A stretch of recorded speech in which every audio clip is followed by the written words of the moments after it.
Welcome to Contact Center Showcase and this special edition of Lessons from the Lockdown. And today is our very first international guest, Peter Ryan, who hails from Montreal, Canada. And I've known Peter for probably 10 or 15 years. He's an industry analyst, specifically in the sphere of BPO and GBS, or Global Business Services, as it's preferred to be known now. Peter's had 12 trips out to South Africa, the last being in November 2019 when he was a keynote speaker at the BPESA conference.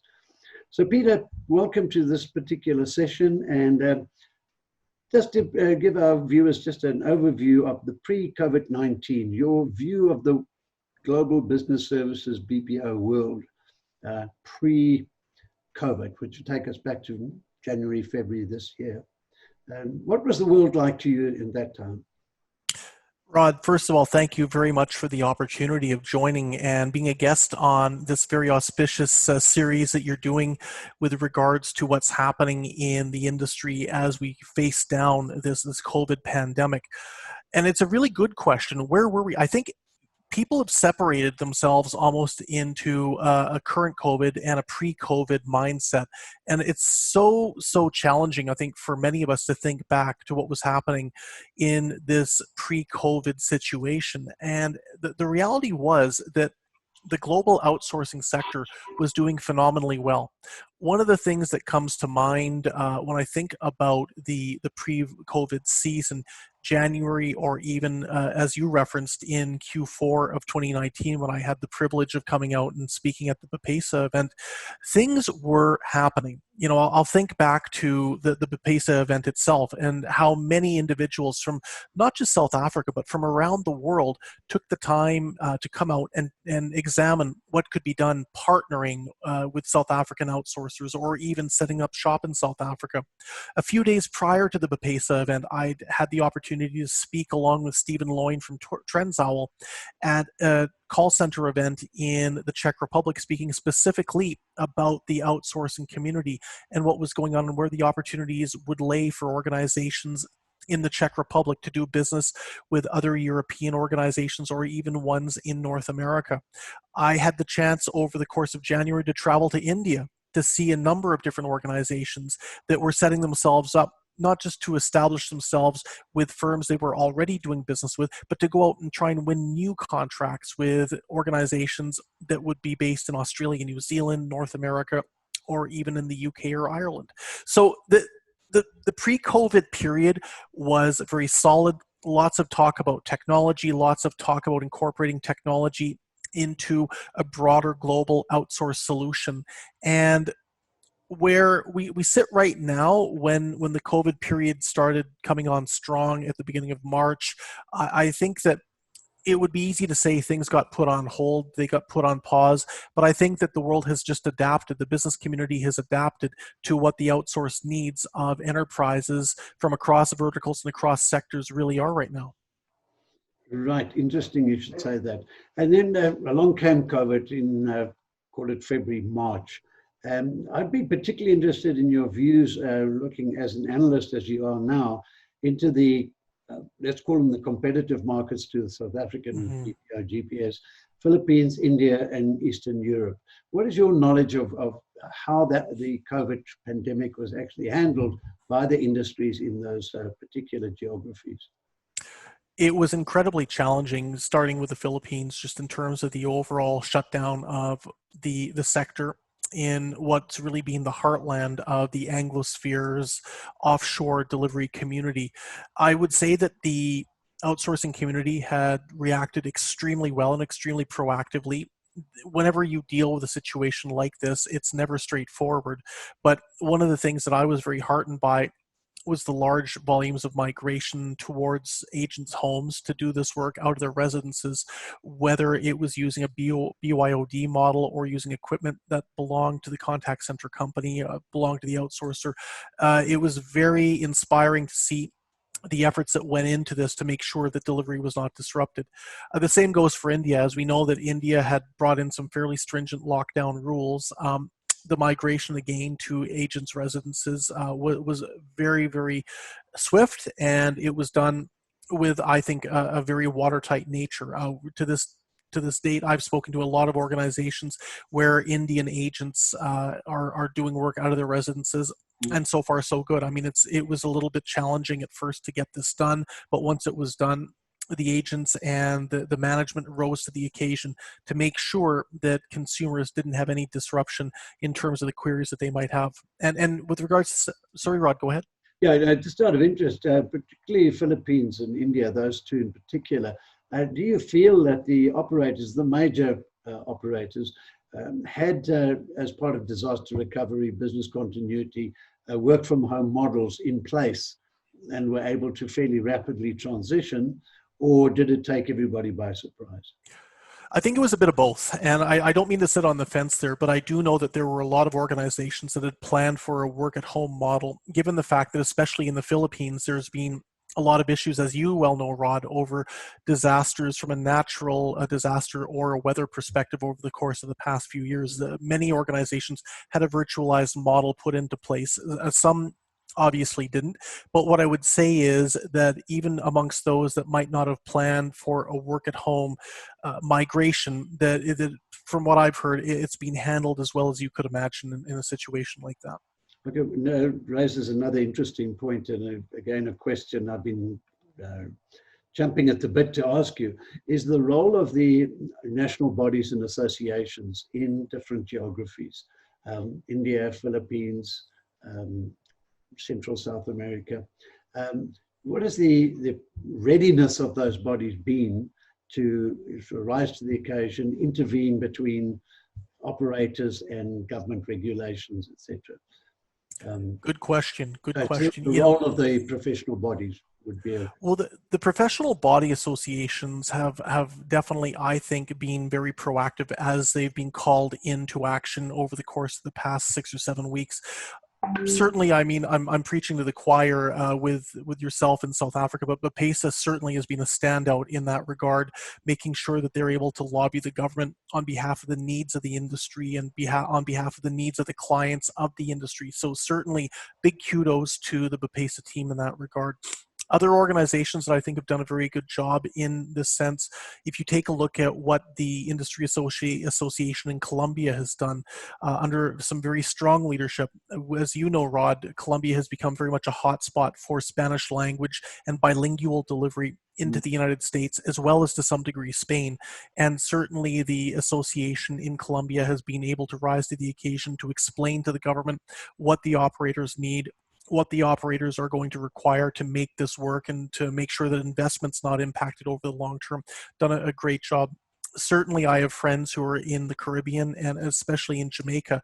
Their trade association, their body, has been, I think, very effective in terms of working with various government departments, especially as we know in Jamaica that they declared a 2-week lockdown about a week ago after a number of agents were found to have been carrying the COVID virus.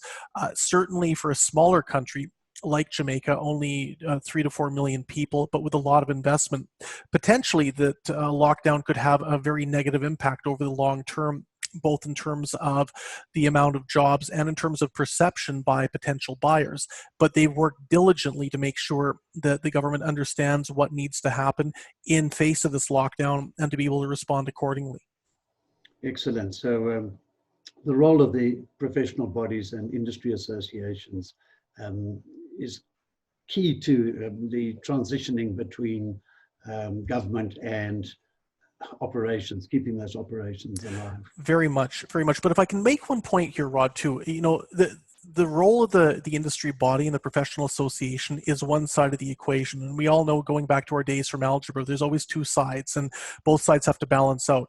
What's imperative here is that the governments, whether it's in South Africa, in Jamaica, in Colombia, in Mexico, in the Philippines, and India, it doesn't matter. But the organizations that are able to lobby the government, the elected officials and the civil service have to realize from the government side that there is no time for committees. There's no time for extensive deliberations. This is not a talking shop. Action is required. They have to find ways to avoid stalling and make sure that the right policies are implemented, either at a legislative level or at an executive level. The role of the government is to facilitate the industry. The industry is on a precipice in so many different locations. So far, it's been handled exceptionally well. but there can be no stalling to make sure that jobs are not put at risk, that investment over the long term is not put at risk, and that the industry is safeguarded. That's the role from the other side of the equation in terms of where the government has to step in and make sure that they understand that there is a mandate that they need to act upon. And I'm glad you raised that, because I think you and I have had this discussion in pre-COVID times of the necessity for that bilateral communication between industry, the bodies, and government. I think one of the things we've been very fortunate is to witness here, and under the operations and leadership that PESA has, is the government has been incredibly fast to respond to requests for changes and refinements to the regulations, in some cases literally overnight. Which has been quite laudable. Peter, we're heading for wrap-up just now, so we run out of time very quickly on these things. Now we start looking at the view to the future, the post-COVID environment. I know we all say when things get back to normal, but I don't think any of us truly anticipate normal being what used to be. So it's the view of the new normal, and particularly in the context of BPO GPS as a sector. There are some prophets of doom who claiming that it's game over, we're going to shrink as an industry, whereas others have a view that in fact there's a growth opportunity. So I think I position you as probably the foremost analyst in this space. So your view would be really important for us and for the viewers. Well, thank you for that positioning. I greatly appreciate it, Rod. It's very kind of you. I will do my best to rise to the occasion. Look, at the end of the day, nobody understands what the new normal is going to be. You ask 100 different analysts, you're going to get 100 different answers. But my sense of the matter is that while there will be a change in terms of the delivery models, many organizations, as we've talked about, have gone to work at home. Work at home is not necessarily going to take over the contact center or take over customer experience management. Let's be realistic here. Let's be pragmatic. Organizations have moved a lot of individuals to their residences to deliver customer experience.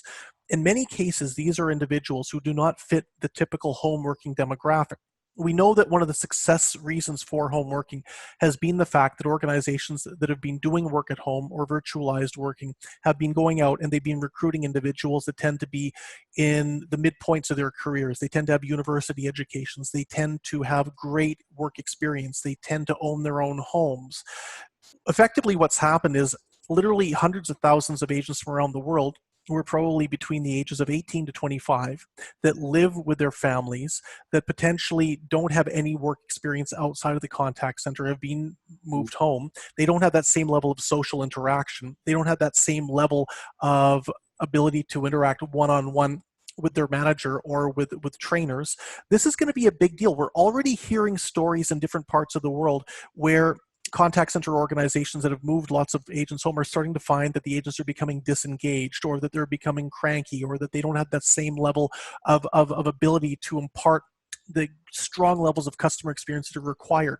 So to my mind, don't be surprised once we get to whatever the new normal looks like, that we see the return of a lot of agents into the contact centers.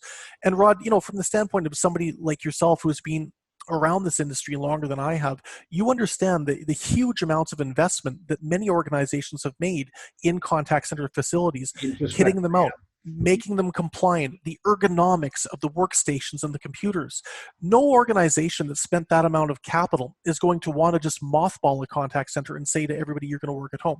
Now, does this mean that work at home is going to come and go? Certainly not. I think that we're going to see a lot more of a proportion of customer experience delivered from a home working environment.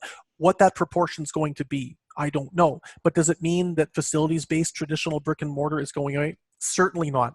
And to the question you raised about, are we seeing the end of the role of customer experience? Is the contact center coming to an end from a broader standpoint? Certainly not.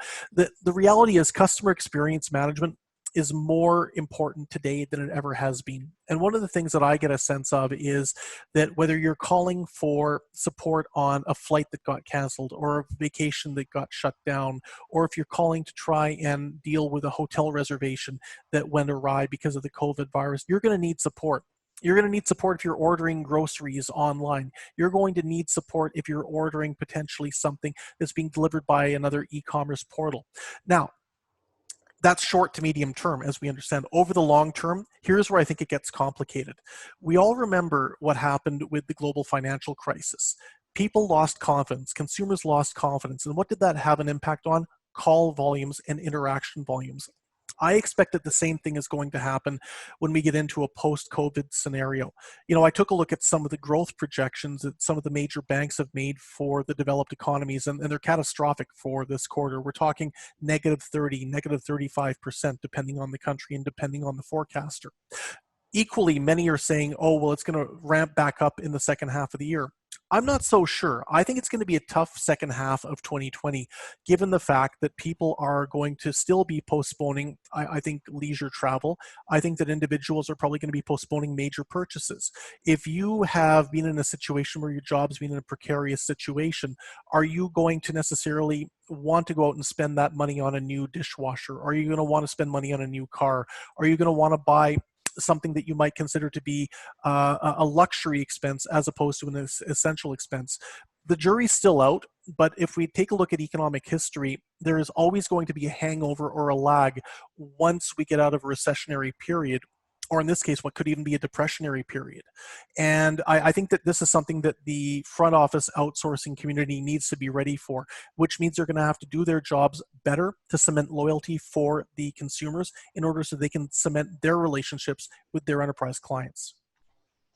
Yeah, Peter, I'd be interested in your views on a concept that's been discussed amongst a few of my colleagues here in South Africa, that given that it's assumed that a large proportion of the workforce will be relocating and work from home, it will create a lot of internal capacity in the bricks and mortar current operations. So one school of thought is that will increase the capacity of our industry to grow quite rapidly and at a lower cost than may have been thought of before because of the greatly reduced infrastructural costs. Your views on that? I think the jury is out, Rod. It's an interesting theory, and I would be interested to see how it comes into play. I think it all comes down to how much of the workforce is going to be sent home over the long term. I certainly am bullish, as I was mentioning before, that work from home is going to take on a bigger role in customer experience. I'm not as certain that it's going to be, or I'm not as bullish that it's going to be as aggressive as what some people are prognosticating at this point. We're not going to know anything until, I would say, at least another 6 to 9 months out as this whole move goes forward. And when you consider the fact that so many organizations are still facing jurisdictional lockdowns, every organization, every contact center company needs to be ready for potentially more open capacity that could be used and used at a lower cost rate. But at the same time, they should also prepare for a scenario where there's going to be more agents coming back than they expected as well. Okay. And just as we close on this one, 2 or 3 points, or as I said, lessons from the lockdown, lessons that you might want to share with operators in the BPO GBS space. A couple of points. Sure.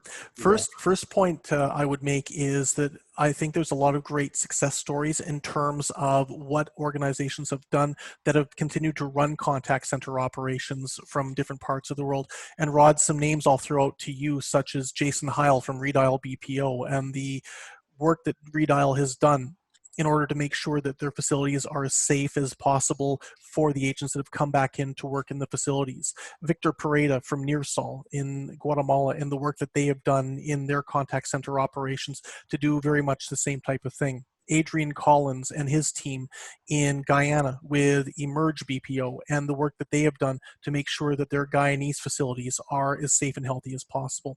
But equally, I think, Rod, the efforts that have been made to try and virtualize as much work in a compliant manner and in, as I would say, customer service friendly manner as possible have also been essential in this regard. And well, I think there's a lot of very unfortunate and very horrific stories that we've been subjected to over the course of the past couple of months with regards to the COVID virus. From an outsourcing standpoint, we've seen so many operators rise to the occasion and make sure they've done everything that they need to in order to have a healthy workforce, a safe workforce, and one that doesn't negate customer experience. Excellent. Thank you very much. Peter, thank you very much for your time this afternoon, and we certainly hope that we can look forward to your 12th or 13th visit to South Africa when this pandemic has passed us and we are back in a vibrant, growing, exciting industry again. So thank you for your time, and stay safe and stay warm in Canada. And we look forward. Well, remember, Rod, it's coming into summer here. You're the ones going into winter now. This is and I look forward to coming back and seeing you guys live. We look forward to that as well. Thank you so much again, Peter. Thanks, Rod.